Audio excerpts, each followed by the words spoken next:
ওষুধ প্রশাসনের উদ্যোগে যশোরে অভিযান চালিয়ে ৩ ফার্মেসিকে ১৩,৫০০ টাকা জরিমানা করেছে ভ্রাম্যমাণ আদালত। বুধবার বিকেলে এক্সিকিউটিভ ম্যাজিস্ট্রেট ও সহকারী কমিশনার মাহির দায়ান ও ওষুধ প্রশাসন যশোর জেলা কার্যালয়ের ওষুধ পরিদর্শক তাহমিদ জামানের নেতৃত্বে শহরের দরাটানা মোড়ের অভিযানে মেয়াদোত্তীর্ণ ওষুধ ও বিক্রয়যোগ্য নয় এমন ওষুধ বিক্রি করায় ৩টি ফার্মেসিকে জরিমানা এবং মৌখিকভাবে সতর্ক করা হয়।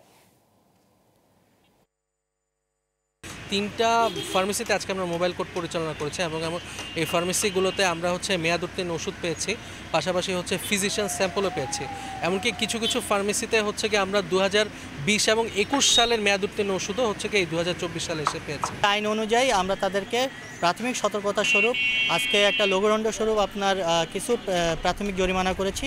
এর পরবর্তীতে আরও এটা মনিটরিংয়ে রাখা হবে এবং পরবর্তীতে যদি আরও এরকম ধরনের আপনার এরকম ঘটনা দেখা হয় তাহলে আবার ব্যবস্থা নেওয়া হবে।